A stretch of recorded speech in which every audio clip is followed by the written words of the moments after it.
कुछ लोग अपने परिवार को चलाने के लिए अपनी खुशियों का त्याग कर देते हैं।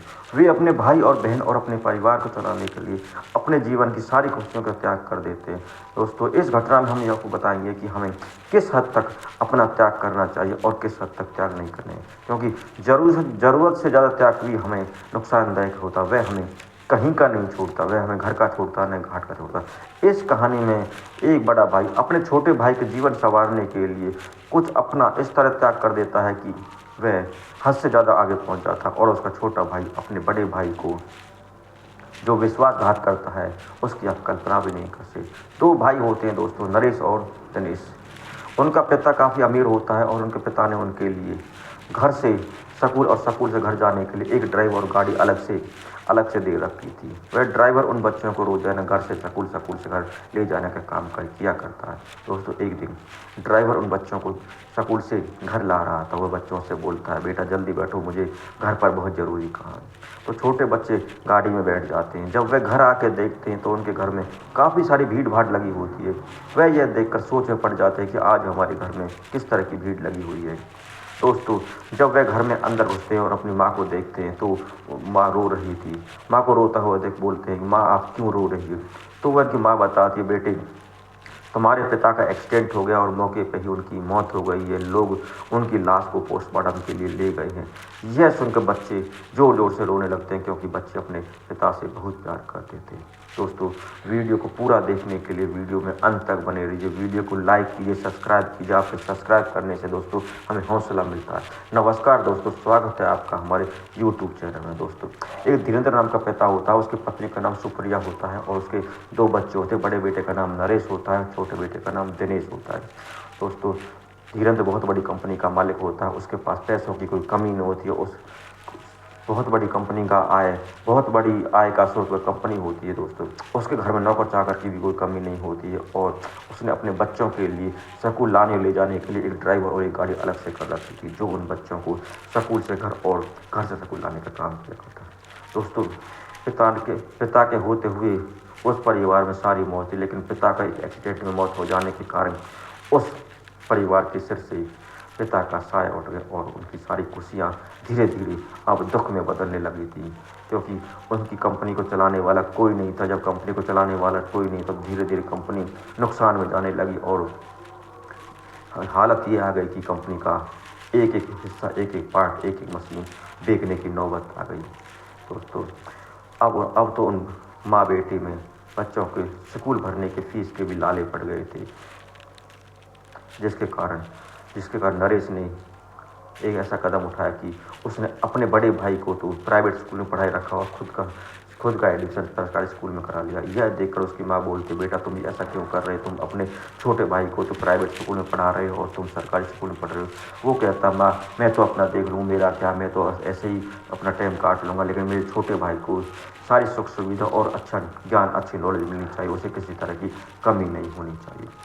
इसके लिए वो धीरे धीरे थोड़ा मेहनत मजदूरी करना शुरू कर देता है और अब वो धीरे धीरे 12वीं की क्लास पास कर देता है और 12वीं क्लास का पास करने के बाद नरेश मेहनत मजदूरी करके जो पैसा उसने इकट्ठा किया था, उस पैसे से और लोगों से थोड़ा पैसा उधार लेकर के वह एक छोटी सी मशीन लगा लेता है। वह चाहता है कि मैं अपने पिता की तरह मेहनत करके इस कंपनी को ऊपर तक ले जाऊं और वह उस कंपनी में छोटी सी मशीन लगा लेता है। उससे धीरे धीरे अपना काम चला लेता है। कुछ दिन ऐसे ही बीतते हैं। अब उसका छोटा भाई दिनेश होता है, वो कहता है कि नरेश भैया मुझे पढ़ने के लिए विदेश जाना है। तो वह कहता है कि ठीक है भैया, ठीक है भाई चले जाओ। वह अपने भाई को विदेश जाने के लिए लोगों से कर्जा लेता है और उसको पैसे का इंतजाम कर देता है और अपने छोटे भाई दिनेश को विदेश भेज देता है। दिनेश विदेश में पढ़ाई करता होता है। अब नरेश जो है अपने यहीं की सरकारी कॉलेजों से अपनी पढ़ाई लिखाई पूरी करता है और अपनी डिग्री डिप्लोमा करता है।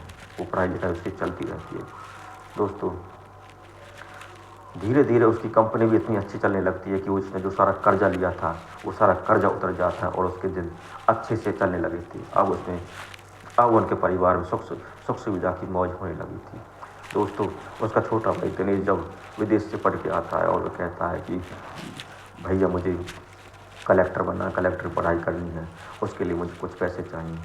तो उसका बड़ा भाई नरेश उसे कलेक्टर बनने की पढ़ाई के लिए पैसे दे देता है और वो दिनेश कलेक्टर की पढ़ाई शुरू कर देता है। कुछ दिन के बाद दिनेश पढ़ लिख कर कलेक्टर बन जाता है। कलेक्टर बन जाए तो वह बहुत खुश होते हैं।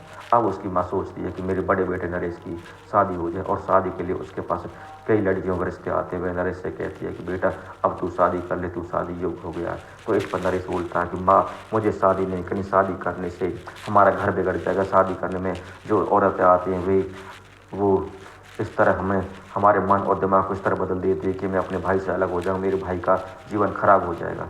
तो वह शादी नहीं करता। माँ बहुत समझाती है कि बेटा तू शादी कर ले, लेकिन वो मना नहीं करता। वो कहती है कि तेरा घर चलाने वाली आ जाएगी, तेरा खाना पकाने वाली आ जाएगी, तेरे भाई की भी शादी हो जाएगी, तेरी भी शादी हो जाएगी, लेकिन उसके दिमाग में कोई बात नहीं घुसती, वह शादी नहीं करता है। अब धीरे धीरे उसकी उम्र निकलने लगती है और अब उसके लिए कोई रिश्ता नहीं आता है। कुछ दिन बाद उसकी माँ का देहांत हो जाता है। अब वह दोनों भाई अकेले हो जाते हैं, किसी की शादी नहीं हुई थी। अब कुछ दिन बाद धीरे धीरे नरेश के पास उसके छोटे भाई के लिए रिश्ते आने लगते हैं। वह रिश्ते लेने के लिए जब दिनेश से बोलता है कि भाई तेरे लिए रिश्ते आ रहे हैं, क्या मैं तेरा रिश्ता ले लूँ। उस पर दिनेश कहता है कि अभी रुक जा, मुझे अभी कोई शादी नहीं करनी, अभी शादी के लिए कोई जल्दी नहीं है, क्योंकि नरेश से बात को रोक के रखना चाहता है। वह अभी शादी नहीं करना चाहता है। कुछ दिन और बीत जाते हैं और जो नरेश होता है उसके साथ कॉलेज में एक लड़की पढ़ा करती थी, प्रिया नरेश से बहुत प्यार करती थी। वह बहुत पैसे वाली बाप की बेटी थी। उसके बाप के पास 4-5 कंपनियां थीं और वह उसके साथ प्यार करती थी और शादी करना चाहती थी, क्योंकि नरेश अब शादी नहीं करना चाहता। न तो नरेश ने प्रिया से ही मना कर दिया था कि मैं किसी से शादी नहीं करूँगा। उधर दिनेश के लिए एक और रिश्ता आता है और वह फ़ोन पर अपने दिनेश से बोलता है कि मैं तेरा ये रिश्ता है, बहुत अच्छा रिश्ता है, लड़की बहुत सुंदर है। इस पर दिनेश बोलता है भैया मेरे लिए रिश्ते के लिए आपको चिंता करने की जरूरत नहीं है, मैं किसी अफसर लड़की से प्यार करता हूँ, उसे शादी करूँगा। नरेश अपने भाई दिनेश की उस अफसर लड़की से शादी करा देता है और शादी के बाद नरेश और वह अफसर लड़की दोनों हंसी खुशी उस शहर में चले जाते हैं जहाँ उनकी पोस्टिंग थी।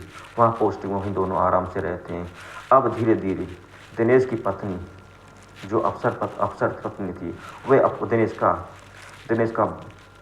को भरती रहती है कि तुम्हारे भाई ने शादी नहीं की, तुम्हारे भाई के पास इतनी ज़मीन जायदाद है, वो किसी अनाथ को दान दे देगा, सरकारी ट्रस्ट में चली जाएगी, तुम उससे वो सारी ज़मीनें अपने नाम करवा लो। तो यह सुनकर यह समझकर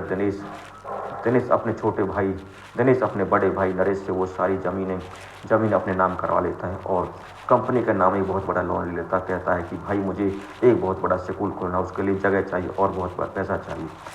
इसे देखते हुए नरेश अब जिस कंपनी को चला रहा था, जो पिताजी वाली कंपनी थी, उसके नाम पर बहुत बड़ा लोन ले लेता है और वो उस लोन की रकम को दिनेश को दे देता है। अब दिनेश वो लोन की रकम को ले जाता है। कुछ दिन बाद जब नरेश दिनेश से फ़ोन पर बात करता है तो वो उसका फ़ोन उठाना भी बंद कर देता है और कभी कभी उससे बात करता है। अब तो नरेश के पास नोटिस आ जाता है कि आप कंपनी को नहीं चला सकते, कंपनी आपको बंद करनी पड़ेगी। यह देखकर जब वह नरेश जब दिनेश के पास फ़ोन करता है और दिनेश उसका फ़ोन नहीं उठाता है तो इस सदमे को वो बर्दाश्त नहीं कर पाता और पागल सा हो जाता है और अब तो वो दारू पीना शुरू कर देता है और उस कंपनी को छोड़ के दारू पीना शुरू कर देता है। और उसको खाने पीने के लाले हो जाते हैं। वो लोगों से भीख मांग कर खाना खाता है और भीख मांग कर दारू पीता है। वो इस तरह पागल हो जाता है। एक दिन वो बाजार में किसी लोगों से भीख मांग रहा होता है। उसके सामने एक गाड़ी आकर रुकती। गाड़ी में वही प्रिया नाम की लड़की बैठी हुई थी। जब वह प्रिया से कहता है कि बहन जी मुझे 50 रुपये मिलेंगे खाना खाने के लिए, तो वह लड़की उसकी आवाज़ को पहचान जाती है और उससे कहती है कि नरेश तुमने ऐसी हालत कैसे कर ली। तो नरेश को अपनी गाड़ी में बैठाती है और उसको साफ सफाई नहा धुला के अच्छे कपड़े पहना के जब वह नरेश से पूछती है कि तुमने इस तरह हालत कैसे कर ली, तो वह बताता है कि मेरे छोटे भाई दिनेश ने मुझे बहुत बड़ा धोखा दे दिया और इस कारण मैं यह सदमा बर्दाश्त नहीं कर सका और मेरी हालत इस तरह हुई। अब प्रिया बोलती है कि मेरे पिता का हार्ट अटैक की वजह से मौत हो गई थी, जिसके कारण मुझे ये 5 कंपनी संभालना बहुत मुश्किल हो रहा है। इन 5 कंपनियों में से कुछ कंपनी तुम संभालो और कुछ कंपनी मैं संभालती हूँ और मैं ये सामने फ्लैट में रहती हूँ, तुम्हें तो सामने फ्लैट में रहती हूँ ये, और तुम्हें जब भी मुझे किसी काम की ज़रूरत हो, मुझे बातचीत करनी हो तो यहाँ आ जाया करो। अब जो नरेश से बहुत खुश हो जाता है क्योंकि वह 5 कंपनियों का मालिक बना दिया गया था। तुम इनके मालिक हो। प्रिया बोलती तुम इनके मालिक हो।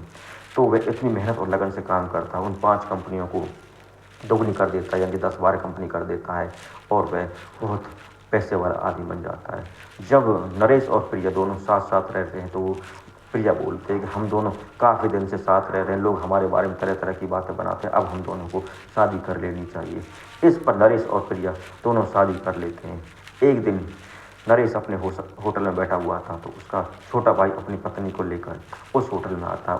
उसकी हालत बहुत ख़राब थी। वह अपने बड़े भाई को सूट वूट देखकर बड़े भाई के पैरों में गिर जाता है और माफ़ी मांगने लगता है कि भाई मुझे माफ़ कर दो, मैंने आपके साथ बहुत गलत किया। मेरा मैं मेरे लालच और लोभ के कारण मैंने अपना हंसता खेलता परिवार बर्बाद कर दिया। भैया आज मेरी हालत इतनी बुरी हो गई है कि मेरी रिश्वत लेने के कारण मेरी नौकरी चली गई और मेरी सारी ज़मीन ज़्यादा बिक चुकी और मैं रोड पे आ गई। भैया मुझे माफ़ कर दो, मुझे फिर से अपना लो। इस तरह वो हाथ जोड़ के अपने भाई से कहता है, लेकिन नरेश उसे अब माफ़ नहीं करना चाहता। नरेश उसे ठोकर मारता, कहता है कि मुझे तुम्हारी कोई ज़रूरत नहीं, मैंने तुम्हारे साथ इतना अच्छा कि तुम्हारे लिए मैंने अपने जीवन को बर्बाद कर लिया, फिर तुमने मुझे इस तरह धोखा दी। तुम और तुम्हारी पत्नी इसी लायक हो, मैं अब तुम्हें कभी माफ़ नहीं करूँ। दोस्तों, दिनेश के साथ ऐसा वो जो होता है, जैसी करनी वैसी भरनी, जो बोएगा वही काटेगा। तो नरेश के साथ उसने इस तरह का किया तो दिनेश वही पा रहा है। दोस्तों, यह कहानी कैसी लगी आपको? वीडियो में कमेंट करके हमें ज़रूर बताइएगा। धन्यवाद।